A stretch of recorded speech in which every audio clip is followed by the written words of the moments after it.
Sounds a little like juggling, actually. It is. I've Oh, found so over the course interesting. of my career, juggling is just a brilliant metaphor for almost everything. We're all, as humans, we're all jugglers trying to do more with less, so to speak. Welcome back to the Spark Connect. Here's something you need to know before we start. You can recover from a drop. That idea alone might change how you show up as a leader or facilitator. In this episode, Russ Powell and I talk about juggling as a metaphor for leadership, managing nerves, improvisation, and what street performing teaches you about audience engagement. We also dig into practice, rehearsal, and why letting participants take the lead creates more powerful learning. This one's a blast. Oh, it's such a good day. I get to be with Russ Powell today. So, Russ, without further ado, please introduce yourself and tell us all about your artistry and also your facilitation and training work in the leadership world. Yeah, I'd love to. So I'm Russ Powell. I live in Northern California, about an hour north of San Francisco. Dude, I have a rather extensive, but it's not very professional. Well, I guess they say if you've gotten paid for it, you can call yourself professional. I'm probably most known for my juggling. Learned to juggle in college in New Orleans and got paid for it. And it still shows up in some of my programs. But I also grew up in a household full of music and humor, also dabble in photography and enjoy music and movies and theater and stuff like that. So, Oh, I just love this. You're my first juggler on the show, yeah. which is just super cool. And also, I have such a love for New Orleans and the French Quarter. Oh, And yes. you're also a musician, a keyboard, piano. Did I hear drums as well? No Started in the drums, but beginning? that's many of my juggler friends are drummers. Oh, I thought I read that in the beginning you leaned on drums, but then you went away from it. Yeah. I may have sometimes it's a little embarrassing, but Martin Luther King Jr. did this. I was drum major in my high school marching band for 2 years. That may have been, that was in my bio, I think. That's probably what I was reading. It's one of my first they all come leadership together. positions. So, yeah. Oh, I should probably say, so my leadership work, I work primarily with growing startups that are either hiring or promoting managers who have great technical skills, but they've never had good leadership training. And so I help them learn to think systemically and be good collaborative problem solvers, to be able to get into good agreements and hold people accountable and have those conversations we're all avoiding, stuff like that. So Sounds a little like juggling, actually. it is.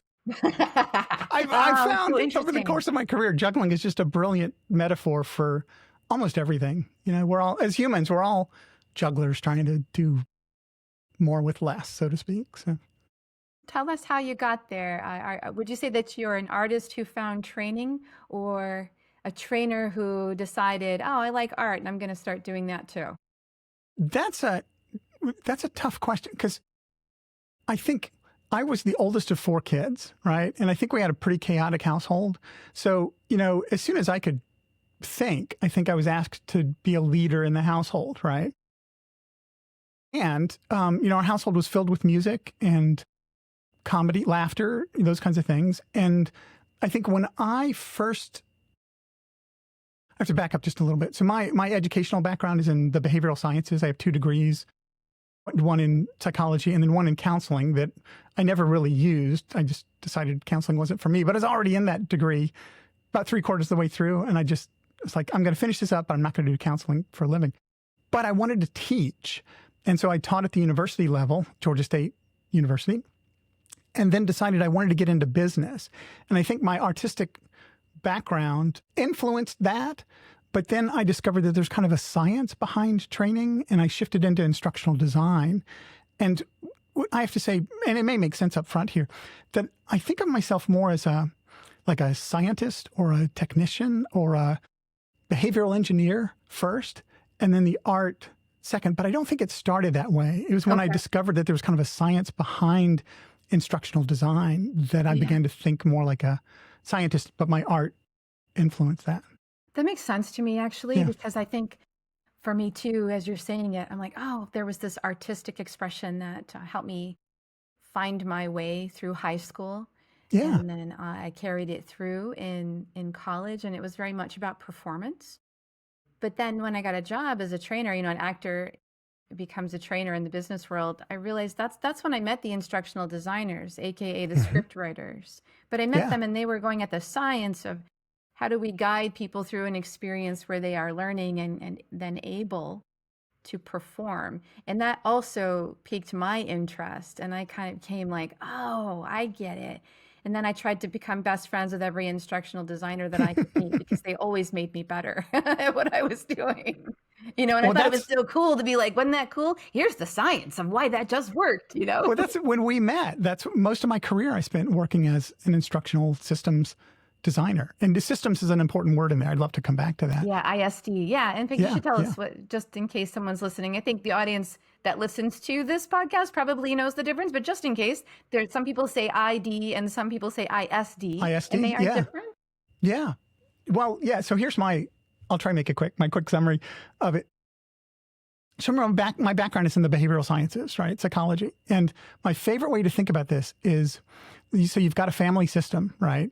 And you've got a child with behavioral problems, and you send them off to therapy to go get those things fixed, right? If they come back, the therapist fixes them, right?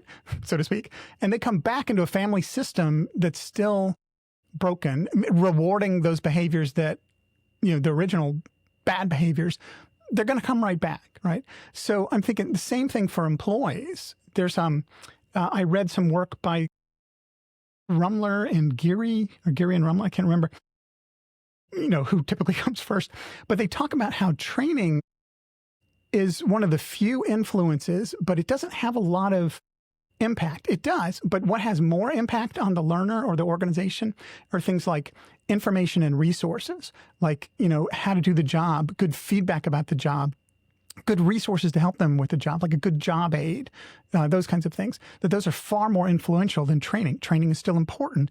But over the years, I started to pay more attention to things like information and resources. How that showed up was ideally I'd be talking with the managers and making sure that they're preparing the environment into which my trainee is going to arrive when they leave my training program, right? With all my training programs, I want to have, I call it a damn good job aid at the heart of that, something that's going to last long after training is complete, right? So all those kinds of things influence the environment. So when I think about instructional systems design, I want to include the family system, the system into which they're going to return once they leave training.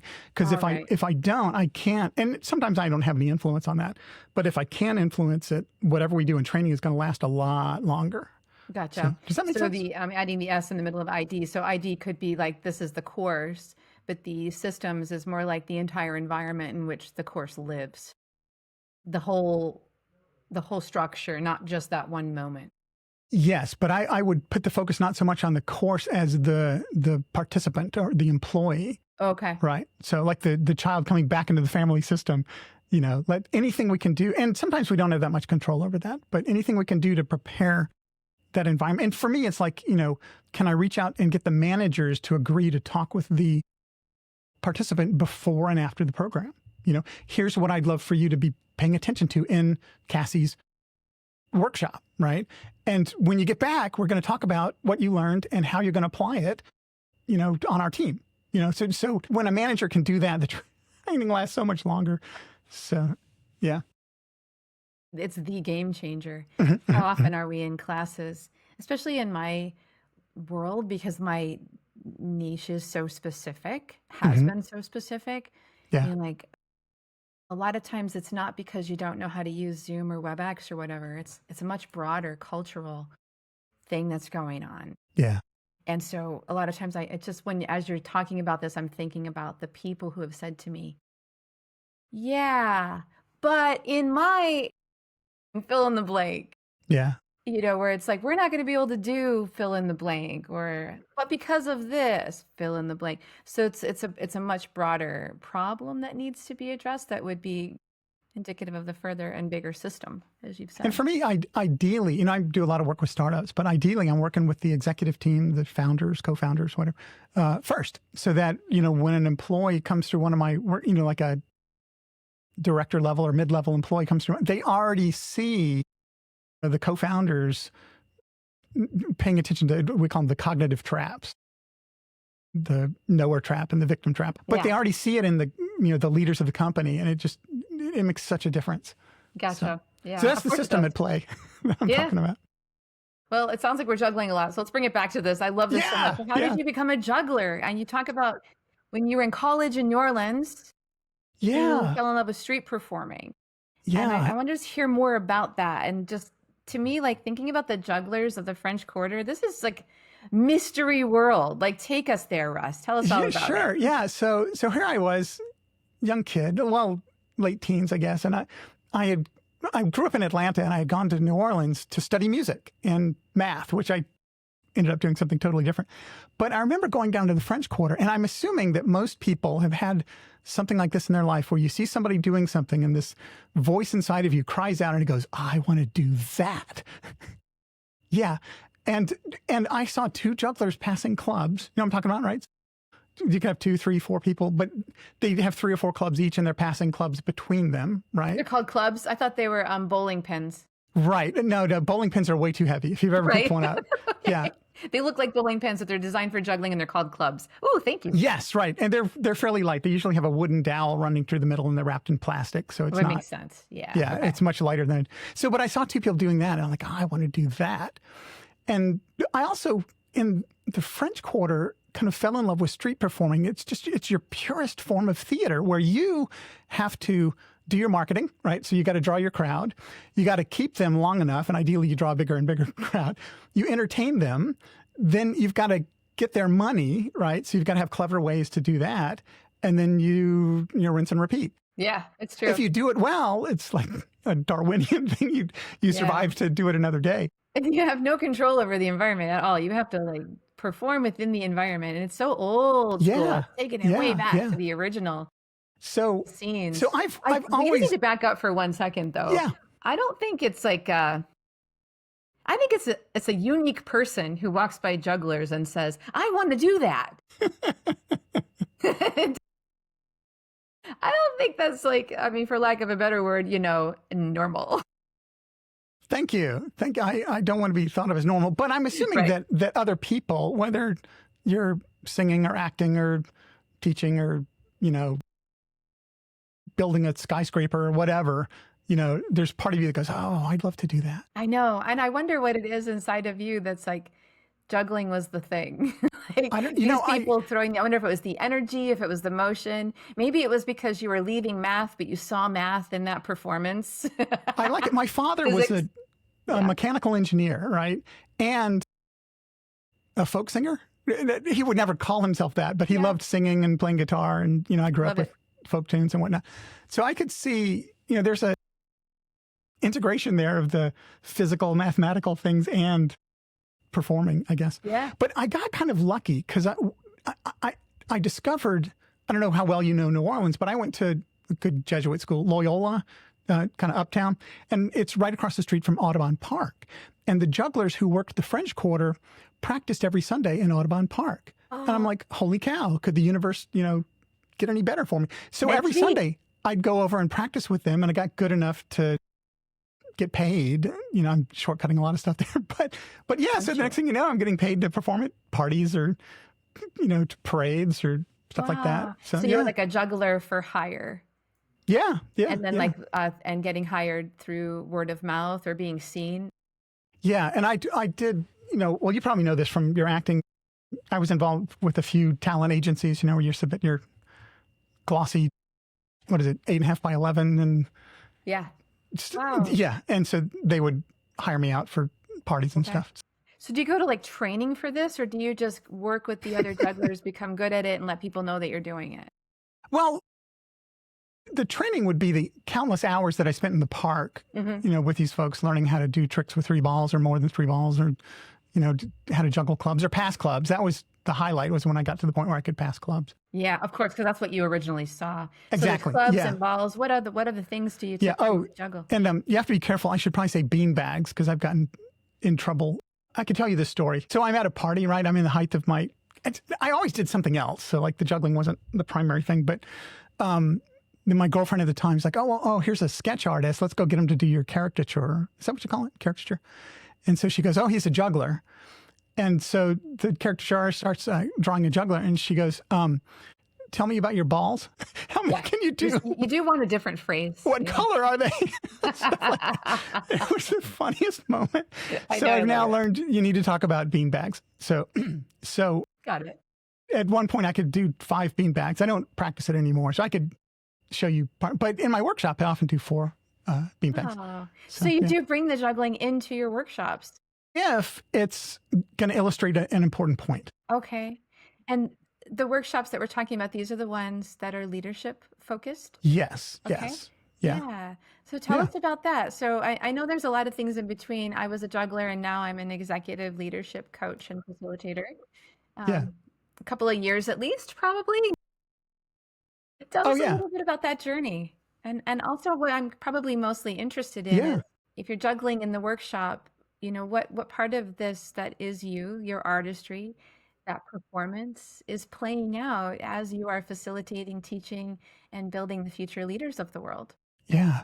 Well, I'm thinking today and through my career, I've done more music as a keyboard player, pianist, you know, performing in bands, that kind of thing, than I have juggling. But those both have helped me develop room reading skills, you know, ways to connect with people, a sense of what it means to be in the spotlight, you know, those kinds of things. Also, how to work with other people. You know, if I'm helping build a team or helping a manager build a team, I'm encouraging them to ask about, you know, what kind of team sports has the candidate played? Have they spent time in a band? You know, because you develop some really good core skills in there, right? So like we made a jump from, I didn't mean to forget that or not mention that, but you went from juggling to, you're actually a musician. So I do more music today than I do juggling. And you're in a band every Friday night. Where can we got to talk about where we can go and listen to you if we live in California. But there's a story about that. So I play at John's Living Room in Windsor, California. And people go, John's Living Room. I've never heard of that. It's like, well, it's a guy named John. It's his living room. We have a really shy guitar player, so we almost never play in public. But we're pretty good. I twist arms to play in public because I want to share what we do, but we have a guitar player who's really shy, so we almost never play in public. I see. So were you already a musician before you took up juggling, or did you become a musician? I was, yeah. I grew up 6 years old. I'm playing piano and played trumpet and brass instruments in high school and a little bit in college, but. Gotcha. Yeah. Okay. So you I relegated music to a hobby in college. So. Okay. All of the performance, so they all go together, don't they? And yeah. In different ways they play out, but it is, you know, you have a team that's coming together when it's a band, and we gotta create it together, gotta create the music together, create the sound, build the environment, and carry it. I was thinking about, you know, how this stuff shows up in my leadership workshops, you know, the facilitation. The first thing is that when you if we're doing it in person, there's going to be music playing when you walk into the room. And I think people, I don't know, music affects us in different ways. There's usually some music playing. I think of myself as a host, maybe even a conductor of sorts. You know, when you come into my, you know, before we get started, I'm in the room and thinking, you know, this is my home. Having people over for dinner, so to speak. I want to create an extraordinary experience for them. And that's the same kinds of things that I would do before I played publicly, you know, as a musician or, you know, did a juggling performance of some sort, you know. Yeah, I think in the program itself, the big thing, which is kind of hidden, is the idea of practice and rehearsal.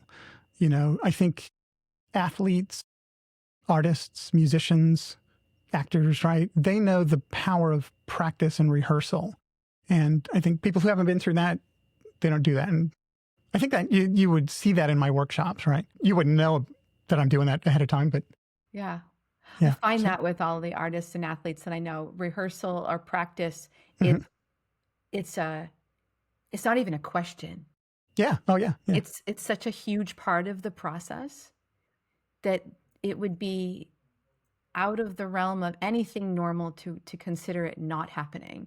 But yet you come into business and it's like, I remember begging people to show up for a technical rehearsal when we first were doing our webinar, and this is way back when webinars are going to break people. So we need to do it. And it was always interesting to me because I was always like, all right, so what's our rehearsal date? And they would look at me with big wide eyes like, what are you talking about? I don't have time for that. Yeah. That was a big shift for me culturally, and like, okay, no one has time for that, so I have to trick it and call it something else. It's not called a rehearsal. It's going to be called, I don't know yet. We're just going to do the check to make sure it's working. And gosh, I remember one time doing a whole tech check. It was a really big webinar. It was back when WebEx was called OnStage, and then it became WebEx Event Center. Okay. And this was the one that could manage the thousands of people. And it was in the early days of being able to do that, late 90s, early 2000s. And I remember it was with a really big, well-known global client everyone would know. The speakers, we had like 6 different speakers. Yeah. And they were all coming in from different places. We did the tech check, and we did that like 2 days ahead of time. And then one of the speakers on the day that we go live showed up and nothing would work. And I'm like, what is going on? Oh, they used a different computer. They were in a different spot and they had a different internet connection. And I was quite young in my career. That's when I learned I have to tell them that a tech check is the same thing as a dress rehearsal, which means you come exactly as you will be. I have to tell you that. I learned that the hard way. That man did not speak that day. Yeah. Yeah. Meaning that there was a consequence for.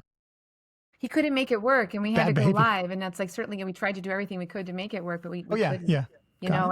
And I just learned in that moment, like, oh, there's a thing where I knew that a tech check was the same thing as a dress rehearsal, that I'm coming with the computer, the internet, the office. Yeah. That I will be using when we are in front of thousands of people. Yeah. And I had taken that for granted. I never took it for granted again, though, because I felt so badly for him. Yeah. And, ultimately for us and the production that we were putting on. Yeah. What an important lesson for you and for them. Yeah. Yeah. To be explicitly clear and to make no assumptions, which that's an ongoing lesson every day, isn't it? And I was just saying this yesterday to my facilitation cohort that I'm leading. I said, it's very clear to me, these instructions that I'm providing to you. And I also recognize that they may not be as clear to you as they are to me. So please, I look forward to hearing from you as you prep what you are doing. I love it. You're pretty much guaranteed that they're not going to mean the same. It's perfectly clear to me. I wrote it. So listen, though, I'm not married to it. You let me know it doesn't make sense to you, and you shall teach me when you do that. I invite It's funny. I had not planned to talk about high school when we started this, but you're bringing back another memory that was incredibly important. So I'm a keyboard player playing in the jazz band, and there's a talent show coming up, and the sax player in the band's like, hey, why don't we get together and put something together for the talent show? And so Billy Joel was really popular in his song, Just the Way You Are. What a delightful tune, right? So we're like, oh, yeah, great. So we put this together, and it's brilliant. It's great. I mean, for 2 high school kids, right? And so we get on stage the night of the talent show. We don't know what we're doing, and we just dive right into playing. Well, I can't do anything about tuning the piano, but he was wildly out of tune. I mean, it sounded awful. And so he spent, half the song working his, reed. I forget what you call it. I'm going to just call it a reed to get into. So it was only like halfway. But the lesson was you stop and you tune up. It's like a mini rehearsal, right, before you dive in, right? And that's something that's just stuck with me throughout my life. But it was a lesson I learned on stage in high school. I like to call that give me an A or whatever it is. Let's get into bumper car method of learning, where you learn in the moment by what did you call it? Bumper car? Yeah. Bumper car method. Like, I didn't plan that, but I'm going to go ahead and deal with it. I am live and we got to keep going. Yeah.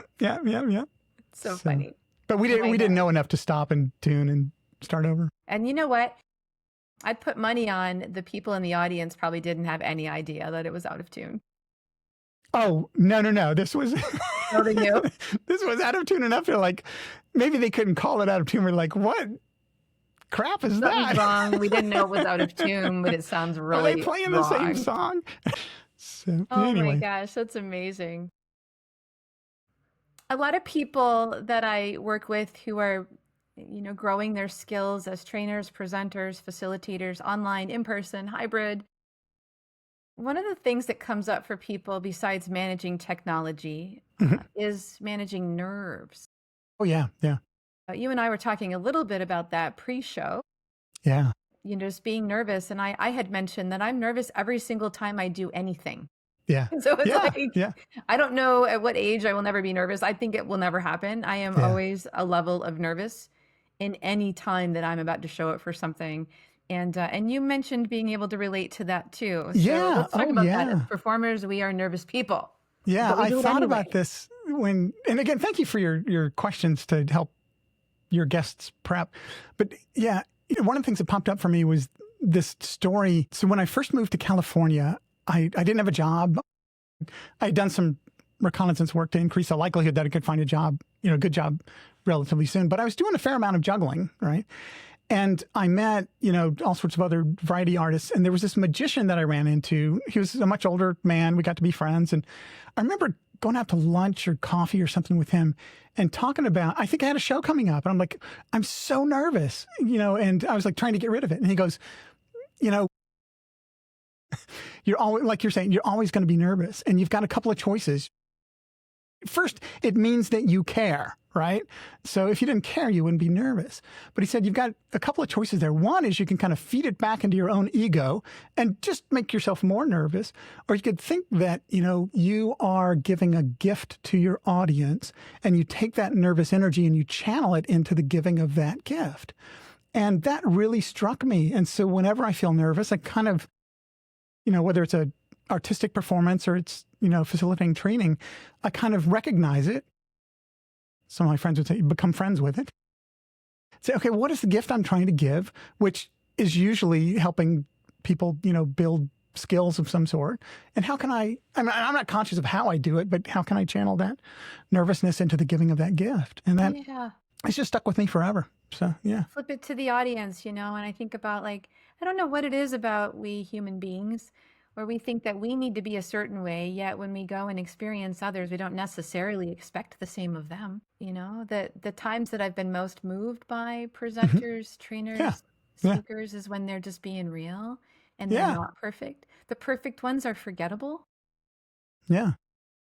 It's funny. I did this just a few weeks ago. I was working with a group who serves the homeless in a nearby town. And you can imagine, they're very social service oriented, very, very different than the startups that I tend to work with in the way they think and stuff like that. And I was walking them through my foundational leadership workshop, and I have kind of a script that I follow.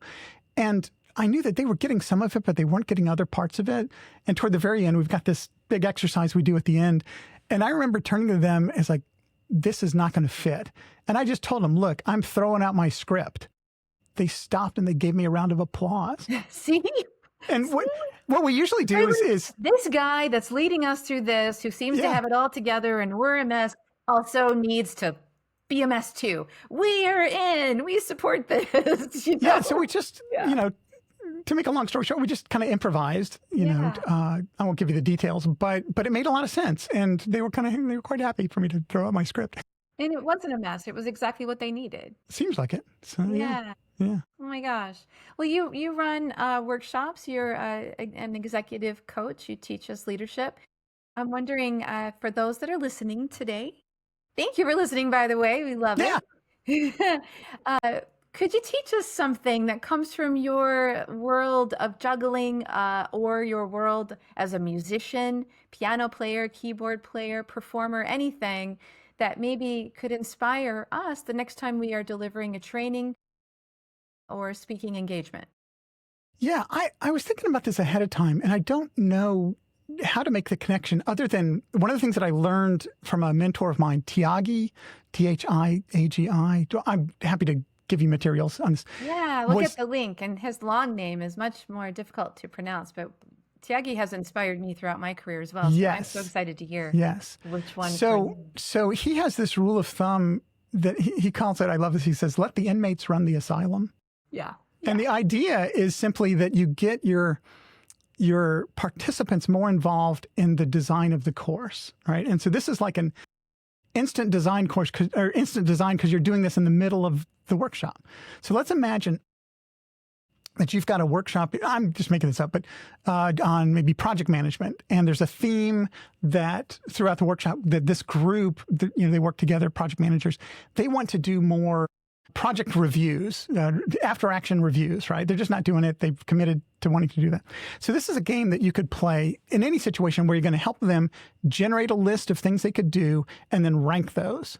Right. So the output is that they have, and I love this because I don't do anything. I kind of guide the activity, but they generate a list of what they could do. Let's say you need a seed question like, what is the single most important thing we could do as a group to hold each other accountable for doing this end of project review, right? So you give them that seed question, they generate the list, and then they rank it. What I'd love to do, rather than walking you through it, is give you instructions for that. But Tiagi's game 35, I feel morally obligated to tell people about this, encourage you to try it out. Yeah. Yeah. Oh, I just love that so much. Yeah. I think there's an element of letting go of the control that we think we need to have. Yes. Yes. And allowing them to find their way, because isn't that what they'll be doing when they do the job? I do very much credit my own background in performance and in particular improvisation Yes. to even being able to lean into that with any kind of sense of, I've already stated that I'm always nervous, but I still do it anyway. That happen. Like, we're going to figure it out, and we're going to be better for it once we do it. Hey, do we have time for me to walk through a virtual example of that 35 game? Yes, let's do it. I want to hear it. When I started doing more and more virtual work, there's just an alternative to that where, and you may have taught me this, I can't remember, but where I just put up a Google Doc and give everybody access to that. The questions at the top of the page, what's our best move for doing X, Y, Z? And then I invite everybody to go in, give their best answer, right? So then we get our list of, possible things we could do. And then I say, okay, and you just make this up, but everybody's got 3 votes. Use your initials, go in, tell us what the top 3 ideas are that you think. And then you can tell from the number of votes that each one got which ideas are the best. So and I love doing that activity. So I love that. That's kind of an alternative to 35 if you're in a virtual environment. Yeah. So, Yeah. There's always ways to do things when you look at the, what's the goal here? What are we trying to achieve? And maybe we're going to do it than we do in person, but there's a lot of tools nowadays that let us do that. but that's a really fun way to kind of turn the program over to the participants for a little while. Yeah. Well, they feel so empowered because they actually are. I love that too. I love how those classes feel when we let people do that as well. It's the best. Yeah. Yeah. Yeah. Like you said, we don't have to be in control. We don't have to be in control.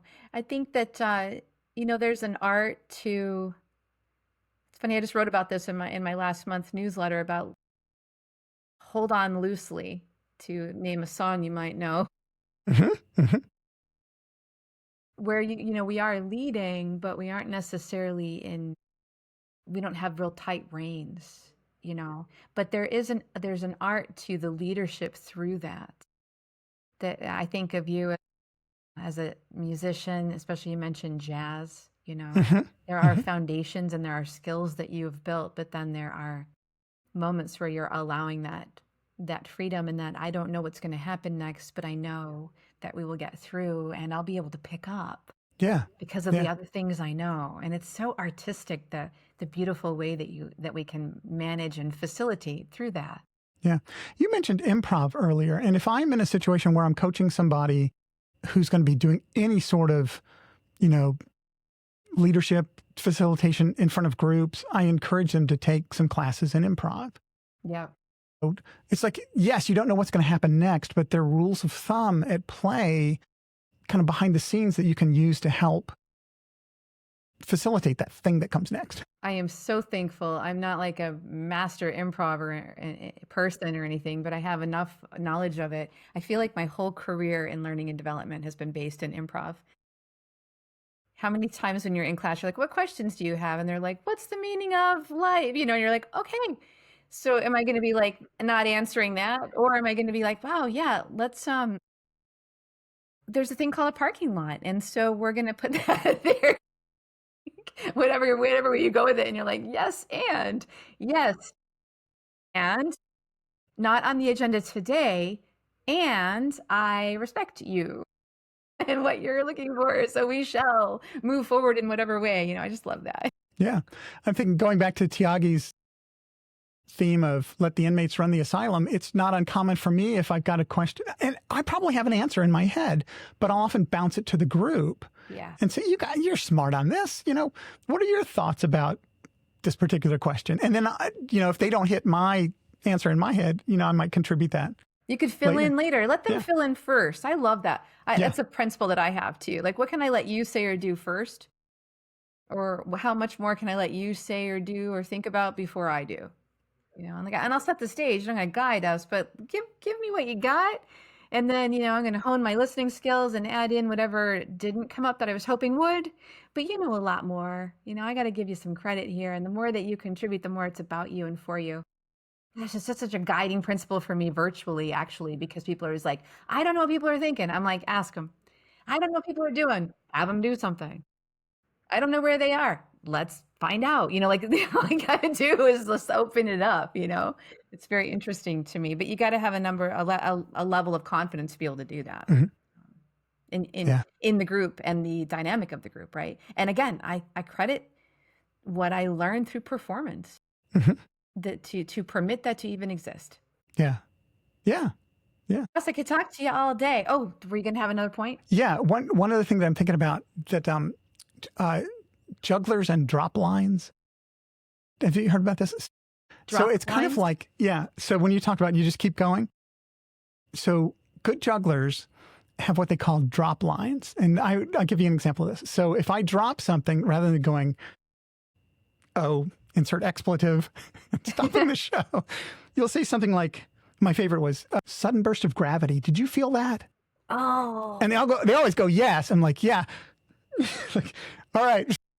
And you recover from that, right? Or, you drop something and go, just part of the act. Part of it in practice. And people laugh, and you just pick it up and you keep going, right? But it's like a musician learning that, you have a mistake, nobody's going to know, right? But it's a way of recovering from I love a drop. That so much. Yeah. Did you say that's part of the act? Part I didn't practice? Right. But still today, those are such good lines. I was in line at the grocery store, and a woman dropped something, and I just said, yeah, sudden burst of gravity. I felt that. And it's just something that I used to use in my juggling shows. That's a juggling line. I love that. A drop line, they call them. So anyway, so those are kind of fun. I wonder, would this count as a drop line? Whenever I'm on an airplane, if I have the aisle seat and I've got on the plane first, there's always the person who's going to come and be on the middle or the window. And, they're always so apologetic. They come over and like, I'm so sorry. My line is, I've been waiting for you. Yes, absolutely. Yeah. So it's a line that you'll use. You'll make it sound like you improvised it, but it helps with the awkwardness of that moment. I love it. I always go, oh no, I've been waiting for you. And the whole tone changes, and they laugh, and then it's just a whole different plane ride for me. I have another example like that. I love these lines. So I do a ton of networking, and one of my favorite things, and I can only do this once but let's say you and I haven't met. We're at a networking movie, and you've got your little name tag on. Hello, my name is Kassy, right? So you'll introduce yourself. And I'll say, oh, Kassy, I've read a lot about you, and they're usually like, what? Well, you've written books, so that might be normal, but I've read a lot about you, and they go, well, really, just one word, and I point to their name tag, and there's almost always some laughter. I love that. Yeah. It kind of breaks the nervousness of the moment. It does. That's kind of like a drop line too, I guess. Networking tips with Russ and Kassy. I've read a lot about you. Just one word. Really? Yeah, you got to pause, right? Let them react. You got to pause, yeah. Really, just one word. I love it. So, Russ, how can we learn more about the work that you do, and how can we connect with you? Yes. Well, two things. RussPowell.com, RussPowell.com. Please look up my Leadership and the Middle Path workshop. That's my foundational workshop. I've got one coming up. Well, I always have them coming up virtual fairly regularly, and in Northern California on occasion. Yeah, and Kassy, I'll give you a few blog posts you can point to. And any questions about anything, reach out to me. I'm on LinkedIn. I'm happy to answer questions. So make sure to connect with Russ, follow what's happening, get some more networking tips and lines, drop lines for us to use. I love that. Who knew And that thank that you was so gonna much happen for this today? opportunity to chat with you. This has been a blast. It's been a total blast. It's been so much fun. What better way to spend a day than to hang out with you? And thank you so much for your time today, Russ. It's been a pleasure. That's your spark. Now go light something up. And hey, if this episode lit you up, share it with a friend, a fellow facilitator, or someone who needs a little more connection in their day. Be sure to follow the Spark Connect so you don't miss what's next. We've got more brilliant voices, bold ideas, and heart-forward conversations coming your way. Until then, stay curious, stay brave, and keep showing up.